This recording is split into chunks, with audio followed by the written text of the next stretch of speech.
오늘도 하나님께서 우리에게 은혜 주실 것을 믿으시면 아멘 하겠습니다. 아멘. 내가 왕이니라, 이런 제목으로 같이 하나님 말씀 듣겠습니다. 요즘 뉴스에 쿠르드족에 대한 뉴스가 한 번씩 나오지 않습니까? 우리는 쿠르드족을 잘 몰라요. 별로 관심도 없습니다. 쿠르드족이 터키의 공격을 받고 쿠르드족이 어려움을 당한다, 우리 삶과 별로 관련이 없기 때문에 우리는 그런 뉴스를 들어도 그런가 보다, 또 그런 민족이 있는가 보다, 그렇게 진지하게 관심 있게 보지 않습니다. 어쨌거나 요즘 쿠르드족에 대한 뉴스가 뉴스에 한 번씩 나오는 것을 봅니다. 저도 쿠르드족을 잘 몰라요. 그냥 중동에 있는 한 민족이구나. 생각보다 규모가 큰 민족입니다. 3천만 이상이에요.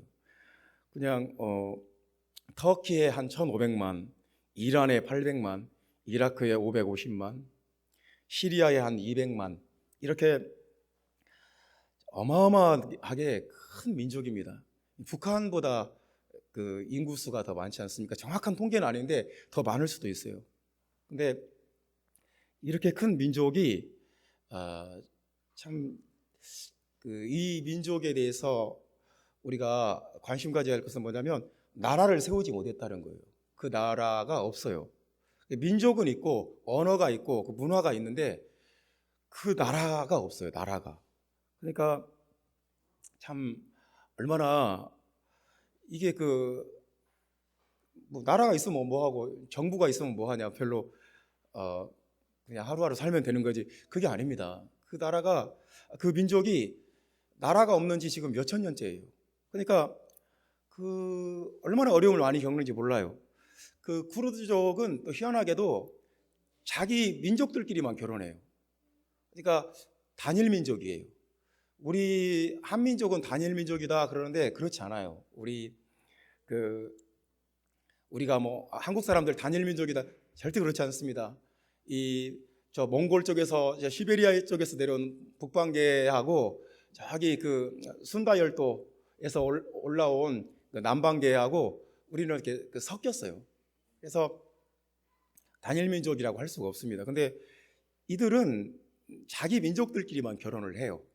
그래서 자기의 고유한 문화나 언어나 민족적인 정체성을 강하게 지켜나가는 사람들이에요. 근데 역사가 오래된 민족인데 성경에도 이 쿠르드족이 나와 있어요. 사도행전에 보면 오순절날 예루살렘에 17개 나라에서 순례자들이 왔는데 그 중에 메대인들이 나옵니다. 메대인, 바데인과 메대인. 메대인들이 이 쿠르드족인 거예요. 참 성경에 이 메대인들이 다니엘서에 다리오 왕도 메대인이었고, 그리고 하나님께서 나의 종이라고, 나의 목자라고 인정했던 고레스 왕도 메대 사람이고, 또 동방 박사도 메대 사람이라고 하고, 참 이사야서에도 이런 말이 있습니다. 보라, 은을 돌아보지 아니하며 금을 기뻐하지 아니하는 메대 사람을 봐라. 이 메대 사람, 쿠르드족이 바로 이 메대인이라는 것입니다. 그러니까 성경에 언급될 정도로 굉장히 역사가 오래된 민족이고, 자기들의 민족적 정체성이나 어떤 문화나 전통이 강한 민족인데, 참 희한하게도 또 인구도 적은 인구가 아니에요. 그런데 나라가 없어요. 그러니까 나라가 없는 그 서름이 얼마나 크겠습니까? 끊임없이 주변 강대국의 이용 대상이 됩니다. 나라가 없어요. 그러니까 나라가 없다는 것은 그들을 대표하는 그들의 어떤 이권을 보호하고 그들의 재산과 생명을 보호하고 책임져 줄 정부가 없다는 것 아닙니까? 이 정부가 없다는 것은 다르게 말하면 어떤 구심점이 될 만한 어떤 정치적 리더가 없다는 거예요. 대통령이 없고 뭐 정치적으로 그들을 대표할 대통령이나 총리가 없다는 거예요. 그러니까 그 나라를 대표할 만한 얼굴이 없는 거예요.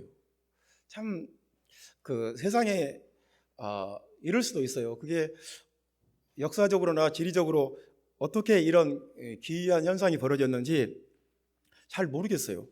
어쨌거나 그 3천만 명이 넘는 그 민족이, 그렇게 역사가 오래된 민족이, 그렇게 정체성이 뚜렷하고 확실한 그 민족이 나라가 없다는 거예요. 나라가, 정부가 없다는 거예요. 그 나라를, 그 민족을 대표할 대통령이나 정치적 리더가 없다는 거예요. 세금 낼 정부가 없다는 거예요. 참 이게 여러분, 우리는 그게 뭐 나라가 없으면 뭐 하고 정부가 없으면 뭐 하냐, 그냥 먹고 살면 되는 거지, 그렇게 생각할 수도 있지만 이게 그 민족에게는 근본적인 문제예요.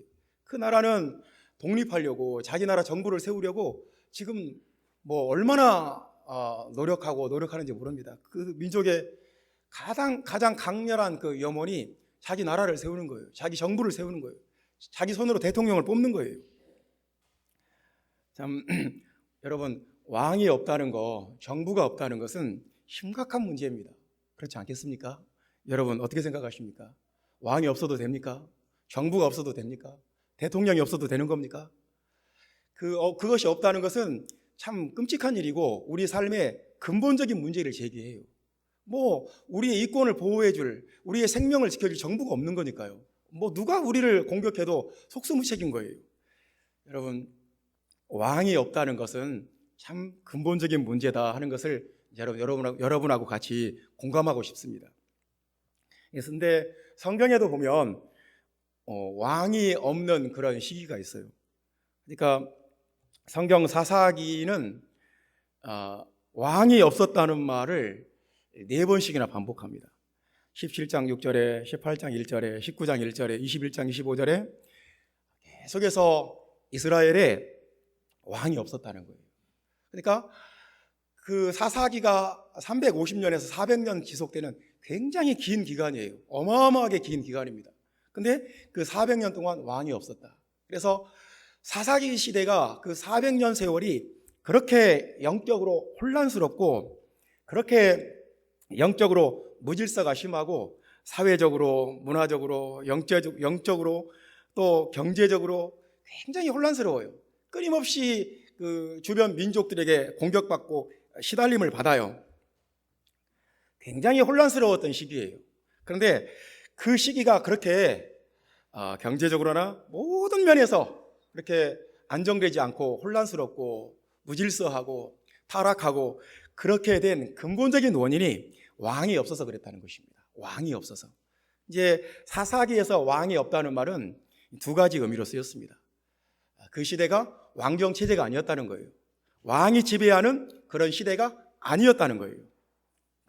또 한 가지 의미는 뭐냐면, 그 민족이 진정한 왕이신 하나님을 몰랐다는 거예요. 진짜 왕은 하나님인데 진정한 왕, 참으로 그 왕은 하나님인데 그 하나님을 몰라보고 하나님께 관심이 없고 하나님을 기억하지 않고, 그들을 애굽 땅에서 바로 왕 밑에서 건져내신 그 하나님, 그들을 홍해바다를 건너게 하신 하나님, 광야에서 만나를 주시고 옷이 헤어지지 않게 하시고 신발이 부르트지 않게 하신 그 하나님, 그들에게 가나안 땅을 분배해 주신 그 하나님을 잊어버렸어요. 그 하나님을 왕으로 인정하지도 않아요. 여호와 하나님 주님이 우리의 왕이십니다 이렇게 고백하지도 않아요. 그것이 그 민족의 근본적인 문제였다. 그 사사기 시대의 가장 근본적이고 가장 심각한 문제는 왕이 없었던 것이다. 성도 여러분, 우리에게 우리 삶에 우리를 다스리고 우리를 보호하고 우리를 책임져줄 왕이 필요하다는 것이 성경의 견해예요. 성경은 우리에게 왕이 필요하다는 거예요. 왕은 우리를 책임져주고, 왕은 우리를 보호해주고, 왕은 우리를 지켜주는 그런 왕이 우리에게 반드시 필요하다는 것입니다. 성경에 만왕의 왕이라는 말이 4번 나옵니다. 만왕의 왕. 다니엘서 8장 25절에, 디모데전서 6장 15절에, 계시록 17장 14절에, 계시록 19장 16절에 만왕의 왕이라는 말이 4번 나옵니다. 그런데 이 만왕의 왕이 바로 예수 그리스도다, 이렇게 선포합니다. 사랑하는 형제자매 여러분, 예수 그리스도는 우리의 왕인 것을 알고 믿는 여러분 되시기를 주님의 이름으로 축원합니다.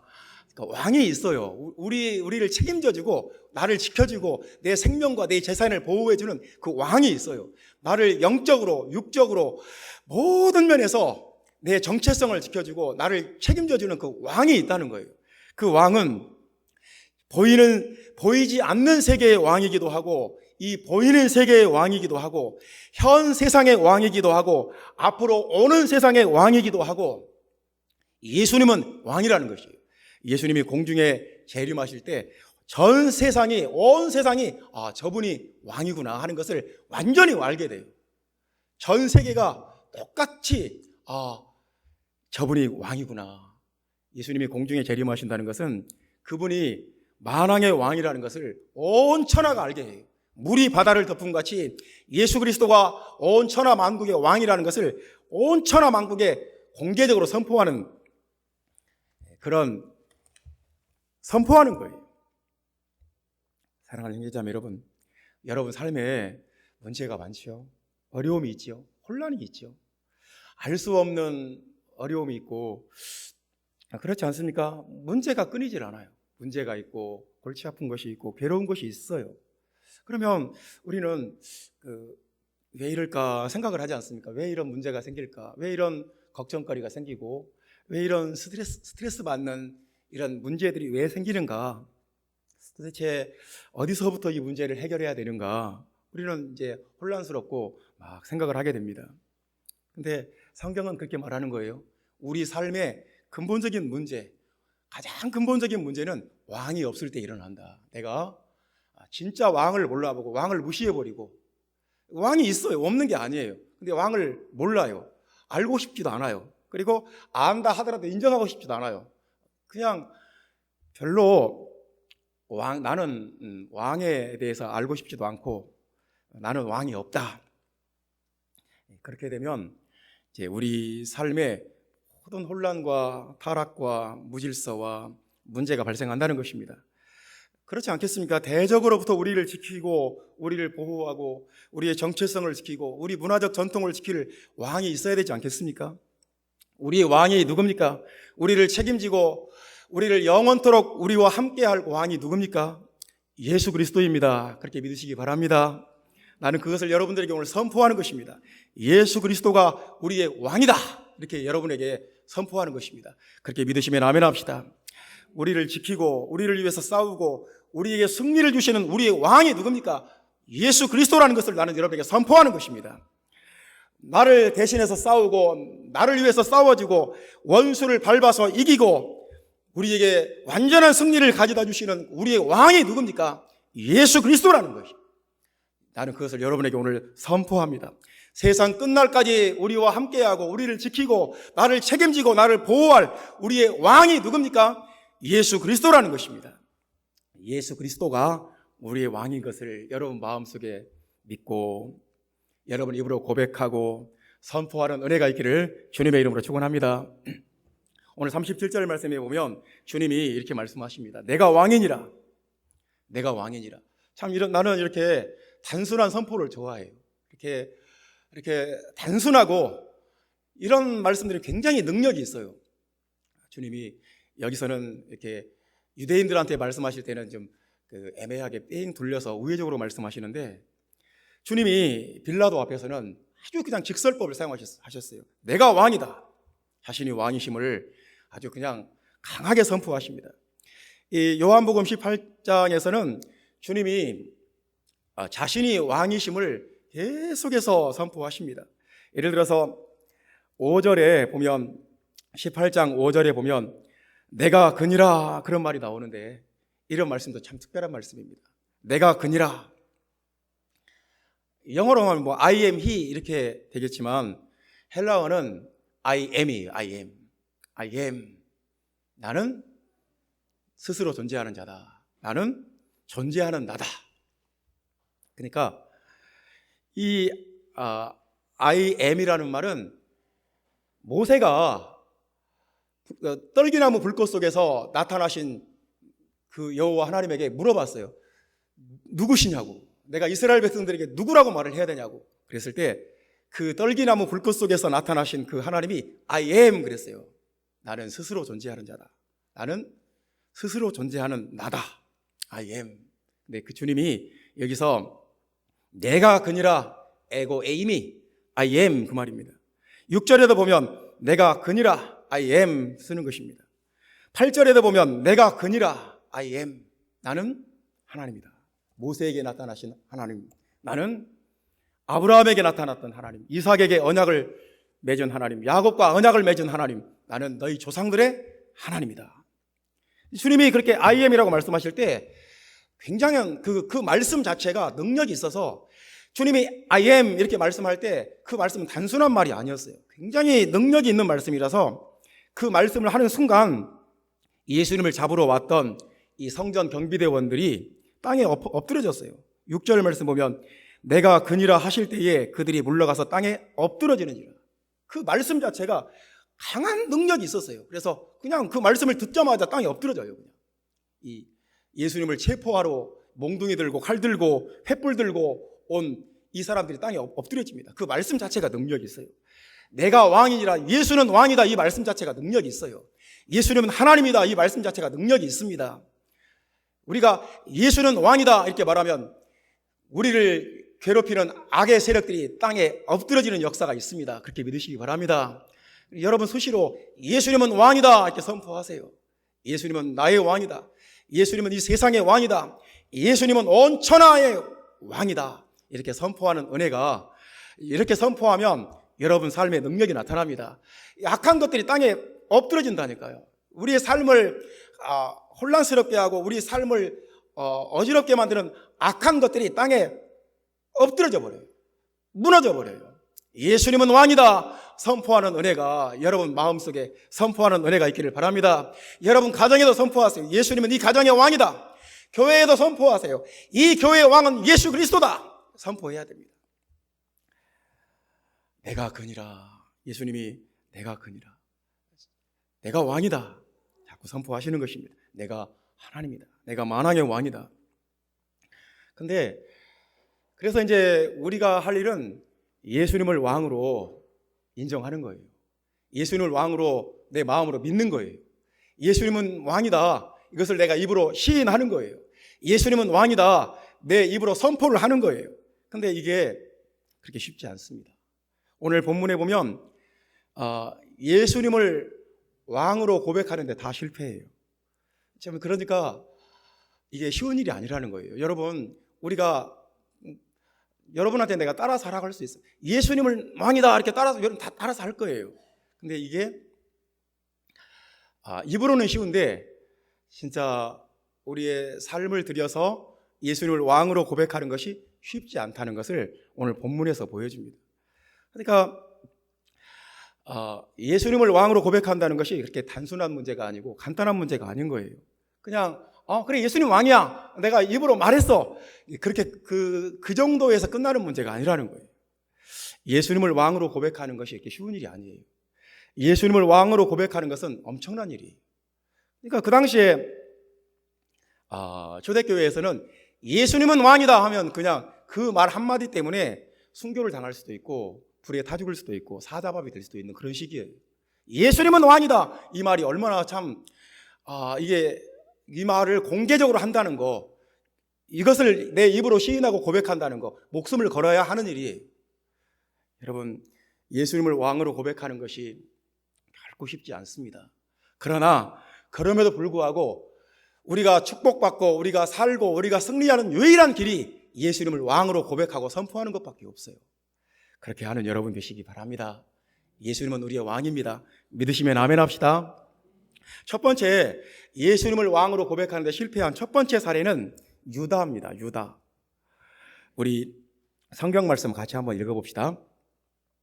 2절 말씀 다 같이 읽어보겠습니다. 그곳은 가끔 예수께서 제자들과 함께 모이시는 곳이므로 예수를 파는 유다도 그곳을 알더라. 가룟 유다가 이제 예수님을 배반하고 대제사장들에게 가서 내가 예수가 어디 있는지 너희들에게 알려주겠다. 예수님이 어디에 있는지 내가 그 동선을 파악하고 있으니까 어디에 있는지, 어느 시점에 어디에 있는지 내가 그걸 알려줄 테니까 그 대신에 나에게 뭘 줄래? 내가 너희들에게 아주 고급 정보를 제공할 테니까 나에게. 그랬더니 은 30불 받고 거래를 했어요. 예수님이 있는 곳, 예수님 팔아버렸어요. 그래서 본문에도 예수님을 파는 유다 그렇게 나옵니다. 이 유다 앞에 수식어구가 붙지 않습니까? 예수님을 파는 유다. 5절 말씀에도 보면 그를 파는 유다. 그러니까 예수님을 팔고 예수님 대신에 돈을 받았어요. 그러니까 유다는 하여튼 돈을 좋아했던 것 같아요. 돈을 위해서는 예수님도 배반할 수 있고, 돈을 위해서는 예수님을 팔아버릴 수도 있는 그런 사람이었던 거예요. 참 유다에게는 돈이 중요한 가치였던 것 같아요. 우리가 돈을 싫어할 이유는 없습니다. 하지만 돈이 나의 목적이 되거나 돈이 나의 주인이 되는 것은 위험하다고 성경은 말하고 있는 것입니다. 우리가 돈이 단순한 어떤 재화를 얻고 물건을 거래하고 서비스를 구매하는데 필요한 어떤 매매하는 데 필요한 화폐다. 그 정도 의미만 갖고 있는 것이 아니라는 것을 다 압니다. 돈은 우리가 돈이 없으면 물물 교환해야 되니까 쌀하고 고기하고 바꿔야 되고, 또 채소하고 또 고기하고 과일하고 고기하고 바꿔야 되고, 이렇게 우리가 물물 교환을 하는데 돈이 우리에게 얼마나 편리함을 주느냐. 돈은 그 정도 의미가 아니에요. 돈은 영적인 의미예요. 돈은 우리 마음에 신이 될 수도 있고, 돈은 우리가 숭배하는 대상이 될 수도 있어요. 그래서 유다는 참 돈에 관심이 많고 돈을 굉장히 중요하게 생각했고, 세상에 돈보다 중요한 것은 없다. 그렇게 돈을 위해서 예수님도 팔아버리고 자신의 자기가 좀 남들에게 손가락질 받아도 괜찮다. 돈만 있으면 된다. 그렇게 생각했던 사람이었습니다. 유다는 처음에 예수님을 따라다닐 때 대박이다. 예수님을 따라다니면 대단하겠다. 이분을 따라다니면 금방 출세하겠다. 그렇게 생각을 했던 것 같습니다. 그런데 희한하게 예수님이 자기가 생각했던 그 출세의 루트로 가는 것이 아니라 자꾸 십자가를 얘기하시고 죽음과 고난을 얘기하시니까 유다는 내가 예수님한테 배신당했다 그렇게 느꼈던 것입니다. 내가 3년 동안 예수님을 따라다녔는데 그 3년 동안 어떤 기회비용을 날렸다 이렇게 생각을 했습니다. 내가 만약 3년 동안 예수님을 따라다니지 않고 돈을 벌었으면 얼마를 벌었을 텐데 아쉽고 억울한 것입니다. 엄청나게 손해봤다고 생각했습니다. 그래서 내가 이 손해를 만회해야 할 방법은 예수님을 팔아버리는 수밖에 없다. 은 30이 자신의 잃어버린 3년에 대한 보상이라고 생각했던 것 같아요. 그래서 예수님 때문에 내 3년을 내가 날렸으니까, 잃어버렸으니까 예수님 그 세월을 내가 보상받는 것이 무슨 큰 잘못이 있느냐, 이렇게 어떤 양심의 가책도 없었던 것 같아요. 그렇게 자신을 합리화를 했던 것 같아요. 나는 가룟 유다는 그런 사람이었어요. 돈이 최고의 가치였고 예수님보다 나는 돈이 더 중요하다. 나는 예수님 없어도 괜찮은데 돈은 꼭 있어야 되겠다. 이런 사람은 예수님을 왕으로 고백하지 않습니다. 이런 사람은 절대로 예수님을 인정하지 않습니다. 예수님하고 3년을 같이 다녀도 예수님하고 3년 동안 동고동락하고 얼마나 많은 시간을 같이 보냈겠어요. 그래도 소용없어요. 예수님을 왕으로 고백하지 않습니다. 예수님을 왕으로 인정하지 않습니다. 예수님을 왕으로 선포하지 않습니다. 돈을 붙잡아요. 예수님 버리고 돈을 붙잡는 거예요. 돈이 인생의 목적이 되고 돈을 사랑하고 돈을 섬기게 되면 우리는 절대로 예수님을 왕으로 고백할 수 없다는 것, 성경은 말하고 있는 것입니다. 사랑하는 형제자매 여러분, 이제 성경은 우리에게 묻는 것입니다. 돈이냐 예수냐? 누가 왕이냐? 돈이 왕이냐? 예수가 왕이냐? 우리가 선택을 해야 되고, 우리가 그것을 믿어야 되고, 이것을 마음에 고백해야 되고, 입으로 선포를 해야 돼요. 여러분, 누가 우리의 왕입니까? 여러분의 왕은 누굽니까? 주님은 오늘 성경을 통해서 우리에게 묻고 있는 것입니다. 나는 이 시간에 여러분들에게 선포합니다. 예수 그리스도가 우리의 왕이라고 선포합니다. 돈이 아니라는 것입니다. 예수만이 우리의 왕이다. 예수 그리스도가 우리의 왕인 것을 나는 여러분과 함께 선포합니다. 돈은 나의 왕이 될 수가 없습니다. 예수님이 나의 왕입니다. 예수님이 나의 왕이 되면 희한하게도 주님이 걱정 마세요. 돈이냐 예수냐, 그럼 나는 가난하게 예수를 붙잡아야겠, 그런 게 아니에요. 예수를 붙잡으면 모든 것을 더해 주세요. 젊은 사자는 궁핍하여 줄일지라도 여호와를 찾는 자에게는 모든 좋은 것이 부족함이 없게 하신다고 그랬어요. 하나님은 채워주세요. 그러니까 돈을 붙잡은 유다는, 예수님을 버리고 돈을 붙잡은 유다는 모든 것을 다 잃었어요. 친구도 잃고, 인생도 잃고, 건강도 잃고, 자기 생명도 잃고, 돈을 붙잡고 돈과 함께 그 영혼 자체가, 인생 자체가 망해버렸어요. 그냥 목매달아 죽고, 그 죽은 시체가 땅에 떨어졌을 때 얼마나 세게 떨어졌는지 창자가 다 터져 흘러 나왔다는 거예요. 그 끔찍한 것을 성경은 다 묘사를 해요. 예수를 왕으로 고백하지 않고 그 대신에 돈을 선택하는 것은 좋은 선택이 아니라는 것입니다. 여러분의 왕이 누굽니까? 예수 그리스도가 여러분의 왕이 되시기를 주님의 이름으로 축원합니다. 아멘. 두 번째 말씀입니다. 베드로도 예수님을 왕으로 고백하는데 참 우여곡절이 많았습니다. 그래서 아주 실패를 하고 결국은 이제 만회를 하긴 했지만 아주 본문에서 예수님을 부인해 버립니다. 예수님을 부인했다는 말이 자꾸 나옵니다. 그러니까 사실 본문에서 유다보다 더 관심 있게 보는 사람이 베드로예요. 이 유다에 대해서는 그냥 아주 간단하게 그냥 나왔어요. 근데 베드로에 대해서는 10절과 11절에 나오고, 그리고 15절부터 27절까지 또 나와요. 베드로에 대해서. 베드로는 예수님을 왕으로 고백하는데 참 베드로가 참 성경은 관심 있게 봐야 될 대상이라는 거예요. 우리들 중에 유다 같은 사람은 드물어요. 많지 않아요. 유다처럼 그렇게 못돼 먹은 인간은 많지 않아요. 근데 우리가 베드로 같은 케이스가 될 가능성은 참 많아요. 그래서 성경도 베드로에 대해서 더 비중 있게 다루고 있습니다. 본문에서 베드로는 참 양극단의 모습을 보여주고 있습니다. 그러니까 10절부터 11절까지는 아주 용감한 모습이 나와요. 아주 과감하고 아주 대단한 모습이 나와요. 아주 영웅적인 모습이 나옵니다. 성경 경비대가 예수님을 체포하러 왔습니다. 근데 베드로가 칼을 가졌어요. 칼을 쫙 뽑는 것입니다. 얼마나 멋있습니까?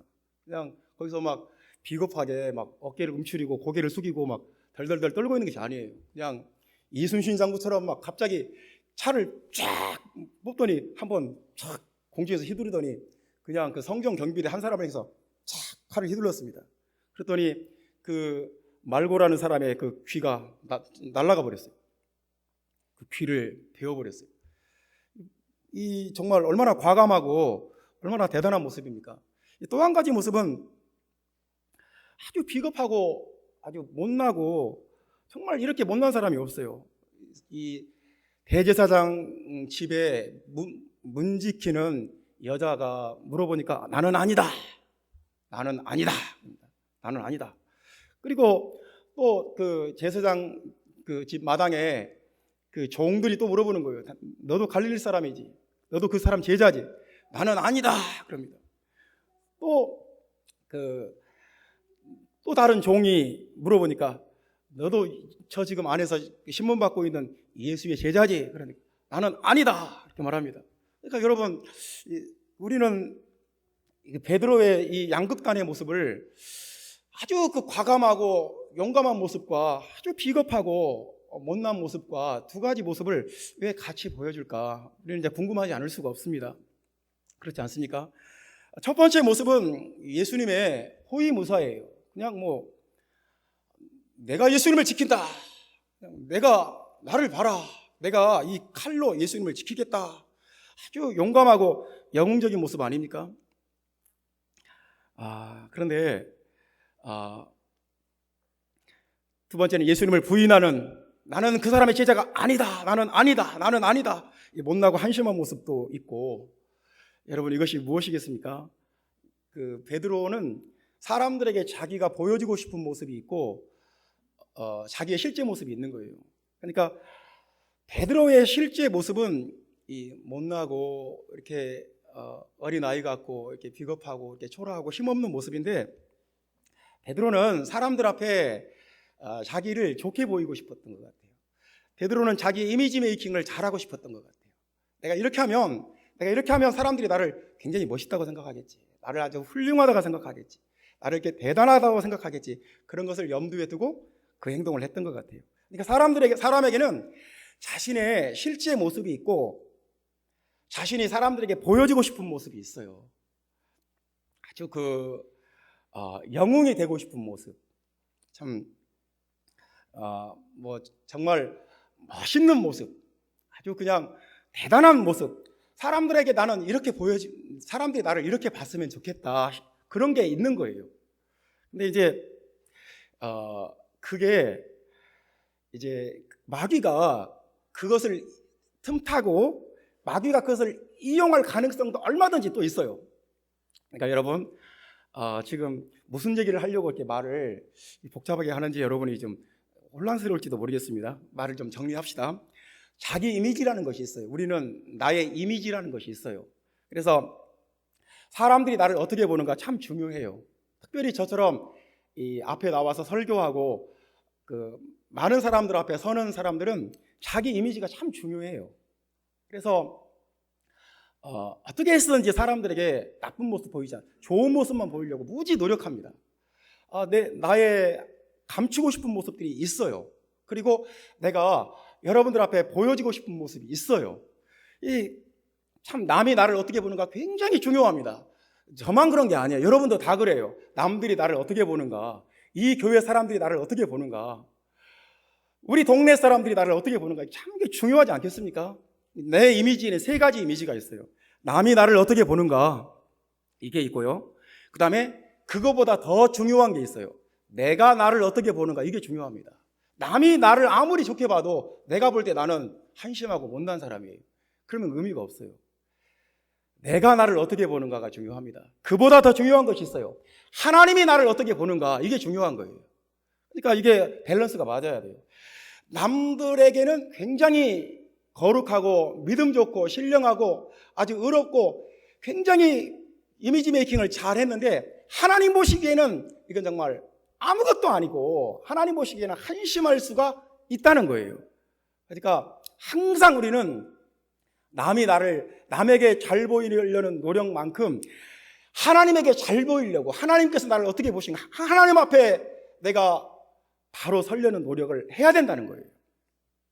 그러니까 사람이 이제 남이 나를 어떻게 보는가에 거기에 너무 집착하고 지나칠 정도로 균형을 잃게 되면 이게 부작용이, 인생이 많이 왜곡되고 인격이 많이 왜곡이 돼요. 그래서 여자들 같으면 굉장히 허영의 영에 빠지게 되고, 남자 같으면 허세의 영이 빠지게 돼요.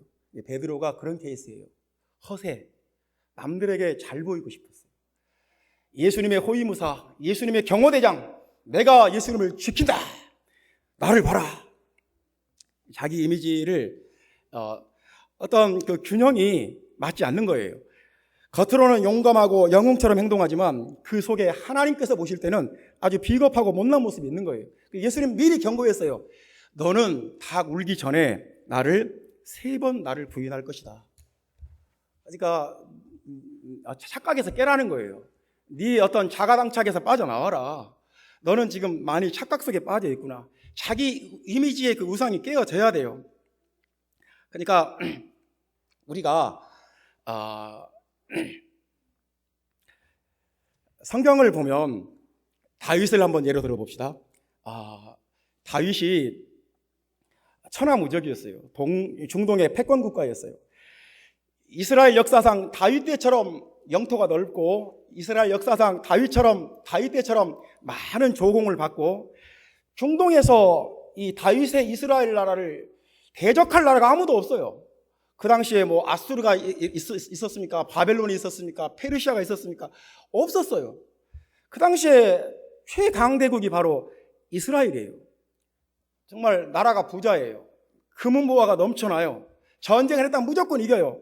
다윗이 얼마나 자기 이미지가 대단했겠어요.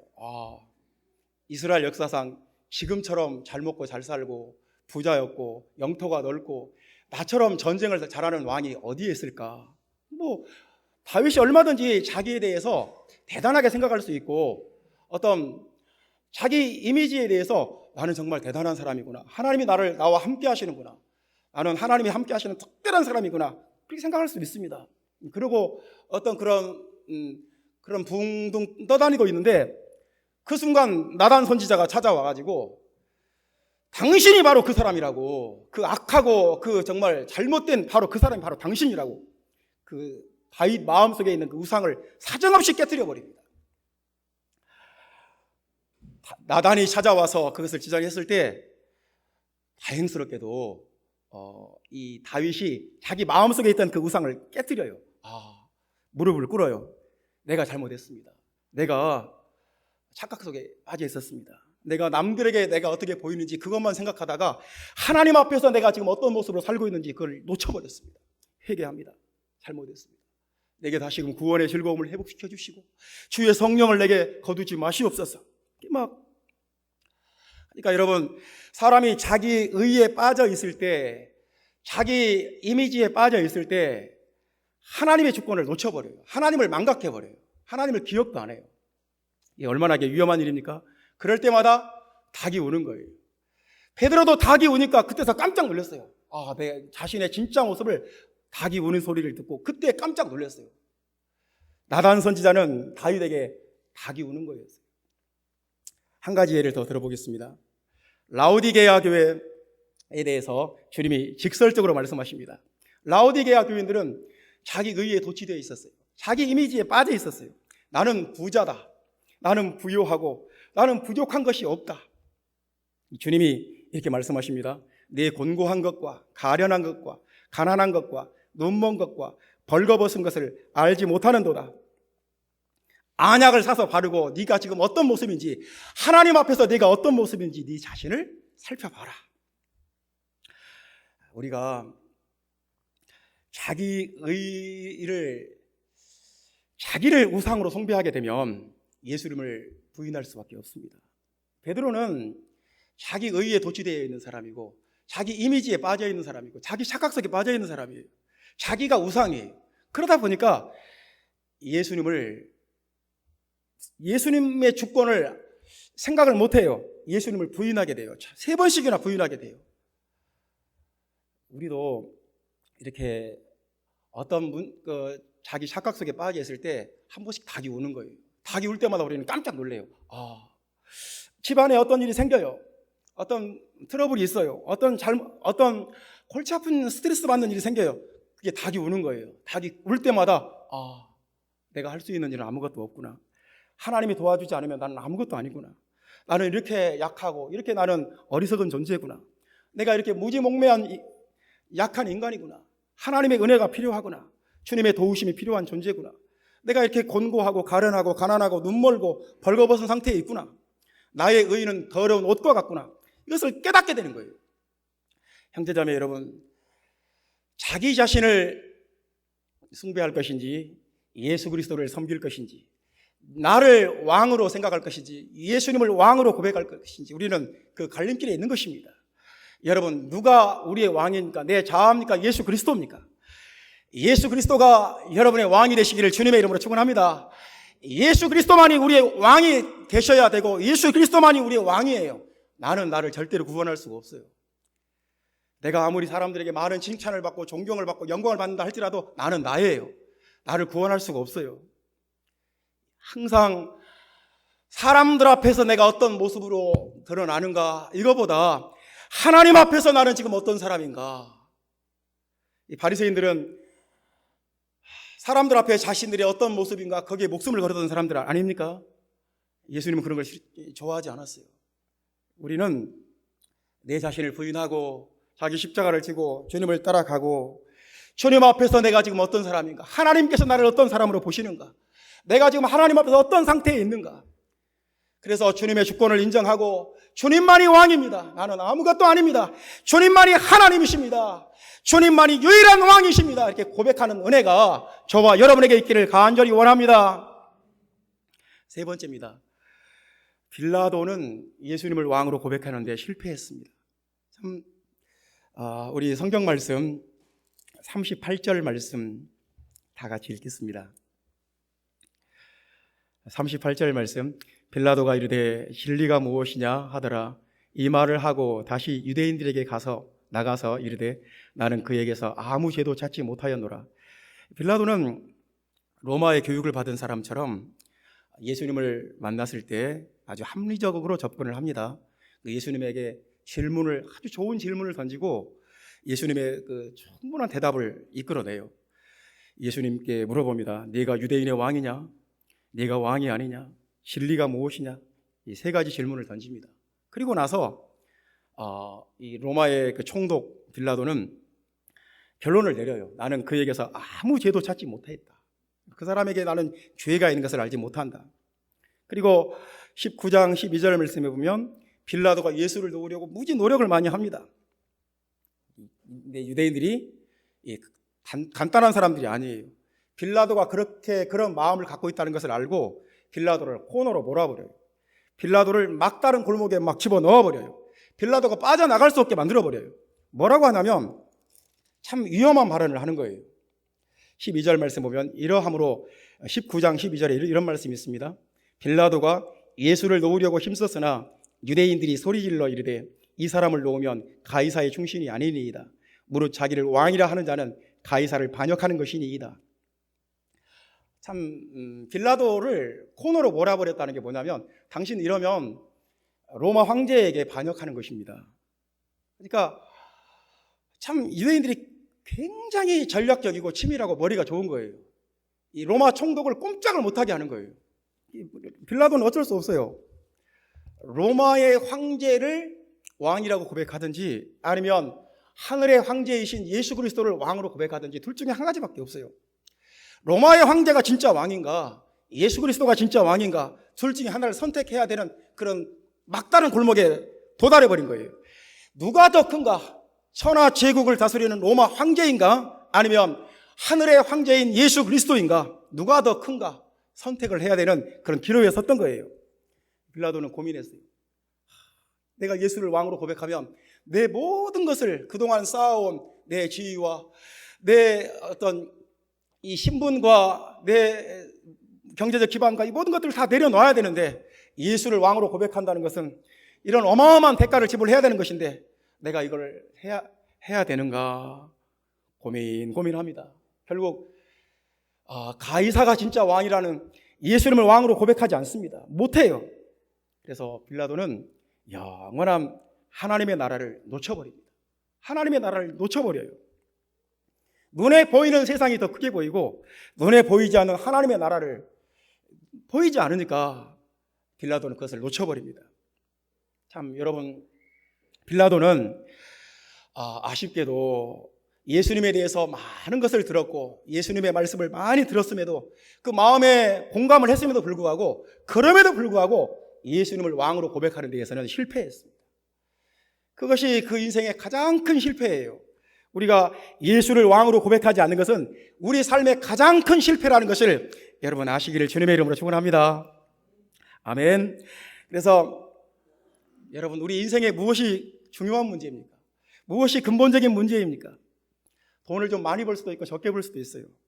좀 내가 높은 자리까지 올라갈 수도 있고 그렇지 않을 수도 있어요. 내가 좀 성공할 수도 있고 조금 덜 성공할 수도 있어요. 내가 좀 건강할 수도 있고 조금 덜 건강할 수도 있어요. 그보다 훨씬 더 중요하고 근본적인 문제가 무엇입니까? 예수를 왕으로 고백하는 것입니다. 예수님이 나의 왕이라고 고백하는 은혜가 여러분들에게 있기를 주님의 이름으로 축원합니다. 오늘 설교 후에 당신은 영광의 왕 그 찬양을 딱 했는데 순간 바꿨어요. 문들아 머리 들어라. 영광의 왕이 누구시냐? 그걸로 바꿨는데 오늘 예배하면서 성령이 그때 감동을 주셨구나. 한 집사님이 당신은 영광의 왕을 딱 해버린 거예요. 그래서 하나님이 순간 저에게 바꿔라. 문들아 머리 들어라. 영광의 왕이 누구시냐? 예수 그리스도다. 여러분, 우리는 선택해야 됩니다. 가룟 유다처럼 돈을 왕으로 숭배할 수도 있고, 나는 예수를 왕으로 고백하겠다, 이렇게 할 수도 있습니다. 예수를 왕으로 고백하시기를 바랍니다. 우리는 내 자신을 섬겨야 될 왕으로 선택할 수도 있고, 예수 그리스도를 나의 왕으로 선택할 수도 있습니다. 무엇입니까? 여러분의 왕이 누굽니까? 예수 그리스도가 여러분의 왕이 되시기를 바랍니다. 우리는 빌라도처럼 눈에 보이는 세상을 지배하는 왕이, 이 마귀가 세상의 왕이라고 생각할 수도 있고, 예수 그리스도가 더 크다고 고백할 수도 있습니다. 누굽니까? 여러분의 왕이 누굽니까? 마귀입니까? 세상을 지배하는 공중의 권세 잡은 마귀입니까? 예수 그리스도입니까? 예수 그리스도가 여러분의 왕이 되시기를 주님의 이름으로 축원합니다. 기도하겠습니다.